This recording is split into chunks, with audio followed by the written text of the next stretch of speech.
Honeymoon trip पर मारे गए राजा रघुवंशी हत्याकांड में अब तस्वीर लगभग साफ हो चुकी है। पत्नी सोनम और उसके कथित प्रेमी राज ने साजिश रची, भाड़े के किलर हायर किए, मेघालय की पहाड़ियों में मर्डर को अंजाम दिया। लेकिन अभी भी लोगों के मन में कई सवाल हैं। मसलन राज खुद शिलोंग क्यों नहीं गया? हत्या के बाद सोनम का प्लान क्या था और उसने आधी रात गाजीपुर के ढाबे से सरेंडर क्यों किया? ऐसे ही 7 जरूरी सवालों के जवाब जानेंगे आज की खास स्टोरी में। सवाल नंबर 1, सोनम रघुवंशी ने आखिर पति राजा रघुवंशी की हत्या क्यों करवाई? 11 मई 2025 को धूमधाम से शादी हुई। शादी के 11 दिन बाद दोनों हनीमून के लिए शिलोंग गए और सोनम ने साजिश करके वहीं पति की हत्या करवा दी। हत्या का मोटिव कुछ इंसिडेंट्स से साफ हो जाता है। शादी के पहले सोनम का राज कुशवाहा नाम का एक कथित बॉयफ्रेंड था, जो उसके पिता के यहाँ काम करता था। सोनम राज को बेहद पसंद करती थी और उस पर काफी खर्च भी करती थी। एक बार सोनम ने राजा से फोन पर बात की थी। तब राजा ने कहा कि वो मुझ में इंटरेस्ट नहीं ले रही है, इसलिए मैं शादी नहीं करूंगा। वही सोनम ने शादी से पहले अपने बॉयफ्रेंड राज कुशवाहा से कहा था कि शादी पिता की मर्जी से कर रही है, लेकिन राजा को रास्ते से हटा देगी ताकि बाद में वह दोनों शादी कर सकें। सवाल नंबर 2, सोनम ने राजा रघुवंशी की हत्या की साजिश कैसे रची? राजा से शादी के बाद सोनम कुछ दिन के लिए मायके आई। वहां राज ने अपने तीनों दोस्तों को सोनम से मिलवाया। पूरा प्लान समझाकर सोनम ने उन्हें 50,000 रुपए दिए। सोनम ने 2 नए सिम कार्ड खरीदे। एक कथित प्रेमी राज को दे दिया, दूसरा अपने पास रखा। 20 मई को राज तीनों दोस्तों के साथ रेलवे स्टेशन पहुंचा, लेकिन खुद ट्रेन पर नहीं चढ़ा और सोनम से मिला सिम दोस्त विशाल को दे दिया। इसके बाद सोनम की बातचीत विशाल से ही हुई। प्लान के मुताबिक 23 मई को सोनम भी पति के साथ हनीमून पर शिलोंग पहुंच गई। 23 मई को सोनम फोटोशूट के बहाने राजा को पहाड़ी कोरसा इलाके में ले गई। रास्ते में तीनों आरोपी भी राजा से मिले। सुनसान जगह मिलते ही राजा की हत्या कर दी। हत्या के बाद सभी ऐसे लौटे जैसे कुछ हुआ ही न हो। सवाल नंबर 3, पुलिस को क्या सुराग मिले और हत्यारों तक कैसे पहुंची?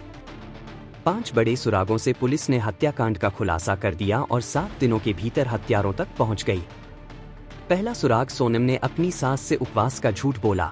उसने कहा कि उसने एकादशी का उपवास रखा है, जबकि मेघालय पुलिस के मुताबिक शिपारा होमस्टे के संचालक ने बताया कि 23 मई को सोनम स्टे में लौटी थी और उसने बढ़िया खाना खाया था। उसके साथ राजा नहीं था। दूसरा, हनीमून कपल की सोशल मीडिया पर कोई फोटो नहीं दिखी। राजा और सोनम हनीमून ट्रिप पर थे, लेकिन पुलिस ने जब दोनों के सोशल मीडिया अकाउंट्स खंगाले तो एक भी तस्वीर नहीं थी। हत्या वाले दिन सोनम ने सिर्फ एक पोस्ट किया, जिसमें लिखा था 7 जन्मों का साथ है। तीसरी, 6 जून को राजा और सोनम का एक सीसीटीवी फुटेज सामने आया। फुटेज में सोनम ने लाल और नीले रंग की जैकेट पहन रखी है। 3 जून को ऐसी ही जैकेट सोनम को खोज रही सर्चिंग टीम को जंगल में मिली थी, जिस पर खून के निशान थे।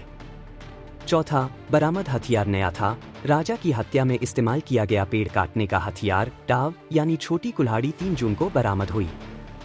मेघालय पुलिस के मुताबिक इस तरह का हथियार आमतौर पर इस इलाके में इस्तेमाल नहीं होता। इससे पुलिस को शक हुआ कि हत्या में कोई बाहरी व्यक्ति शामिल है। फिर सोनम और राजा के कॉल रिकॉर्ड खंगालने शुरू किए। 5वां सुराग ये मिला कि गाइड ने बताया कपल के साथ 3 लोग और थे। लोकल टूर गाइड अल्बर्ट ने पुलिस को बताया था, 23 मई को सुबह 10 बजे मैंने राजा और सोनम को 3 और लोगों के साथ देखा। पुलिस ने अल्बर्ट के बयान के आधार पर ही केस ब्रेक किया और आरोपियों की गिरफ्तारी हुई। सवाल नंबर 4, सोनम का प्रेमी राज कुशवाहा खुद शिलोंग क्यों नहीं गया? किसी को शक न हो, इसलिए राज इस दौरान इंदौर में ही रहा। राजा का शव इंदौर पहुंचा तो राज कुशवाहा उनके अंतिम संस्कार में भी शामिल हुआ। जब तक गिरफ्तारी नहीं हुई, किसी को भी राज पर शक नहीं हुआ। वही आखिरी वक्त में राज का इरादा बदल गया, इसीलिए उसने अपने दोस्तों को भी जाने से मना किया था। राज की बहन ने बताया कि राजा के अंतिम संस्कार से आने के बाद भाई काफी देर तक रोता रहा था। सवाल नंबर 5, सोनम रघुवंशी हत्या के 17 दिनों बाद उत्तर प्रदेश के गाजीपुर कैसे पहुंची? सोनम राजा की हत्या के बाद 25 मई को शिलोंग से सिलीगुड़ी के रास्ते ट्रेन से इंदौर पहुंची। यहां वह राज से मिली और उसके किराए के कमरे में रुकी थी। मीडिया में राजा की हत्या का मामला सुर्खियां बनी तब सोनम को डर लगने लगा और उसे एक ड्राइवर ने वाराणसी ड्रॉप किया था। यहाँ बस स्टैंड पर 2 लोग उसे छोड़ने गए। फिर वह बस से अकेली गाजीपुर पहुंची। वहीं से अपने भाई को कॉल किया। इसके बाद पुलिस ने सोनम को बरामद किया। 9 जून की देर शाम मेघालय पुलिस ने गाजीपुर पहुंचकर सोनम को हिरासत में ले लिया। सवाल ये भी कि सोनम गाजीपुर से ही क्यों बरामद हुई। मीडिया रिपोर्ट्स के मुताबिक राज कुशवाहा का परिवार उत्तर प्रदेश के गाजीपुर इलाके का ही रहने वाला है। करीब 1 दशक पहले उनका परिवार इंदौर आ गया था। हालांकि राज की छोटी बहन ने पत्रकारों से बात करते हुए कहा कि बहुत से गाजीपुर हैं, सोनम किस गाजीपुर से पकड़ी गईं, ये क्या पता।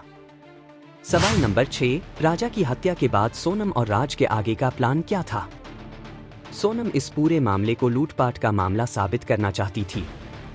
गाजीपुर में ढाबा मालिक साहिल के मुताबिक सोनम ने उन्हें बताया कि शिलोंग में उसके पति की लुटेरों के साथ भिड़ंत हुई। इसमें लुटेरों ने पति को मार दिया। वो जान बचाकर यहाँ तक पहुंची। इस बीच खबर आई कि सोनम ने पुलिस को बताया है कि वह निर्दोष है, उसका अपहरण किया गया था। उसने दावा किया कि वह इस मामले में आरोपी नहीं बल्कि पीड़ित है। सोनम ने राजा की हत्या का प्लान बनाते समय राज से कहा था, शादी के बाद लूटपाट की कहानी बताकर राजा की हत्या कर देंगे।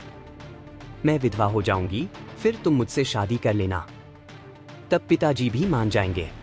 इस मामले में अब आगे क्या होगा। अगर किसी आरोपी पर एक राज्य में केस दर्ज है और वह किसी दूसरे राज्य में पकड़ा जाता है तो उसे उस राज्य में ले जाने के लिए पुलिस को कोर्ट से ट्रांजिट रिमांड लेनी होती है।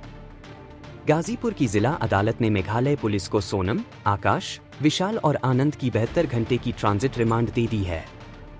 हालांकि अभी आधिकारिक रूप से ये जानकारी सामने नहीं आई है कि मेघालय पुलिस ने राजा की हत्या का मुख्य आरोपी किसे बनाया है और आरोपियों पर किन धाराओं में केस दर्ज किया है। ट्रांजिट रिमांड के तहत पुलिस मेघालय ले जाकर सभी आरोपियों से पूछताछ करेगी और कोर्ट में पेश करने लायक सबूत जुटाएगी। इसके बाद तीनों को मेघालय की कोर्ट में पेश किया जाएगा। वही सोनम के मुताबिक राजा को लुटेरों ने मारा और उसे नशीली दवा दी थी। मेघालय पुलिस आगे की जांच में सोनम के इन दावों पर भी बयान जारी कर सकती है। राजा के भाई विपिन का कहना है, सोनम खुद बस में बैठकर गाजीपुर आई। उसके साथ 2 और लोग थे। उसी बस में बैठी एक महिला ने हमें यह बात बताई है। उसने सरेंडर का नाटक किया है। अगर राजा का परिवार शिकायत करता है तो इस बात की भी जांच हो सकती है। बता दें, सोनम के परिवार वाले इस केस की सीबीआई जांच की मांग कर रहे हैं। सोनम का परिवार सीबीआई जांच के लिए कोर्ट में भी अपील कर सकता है।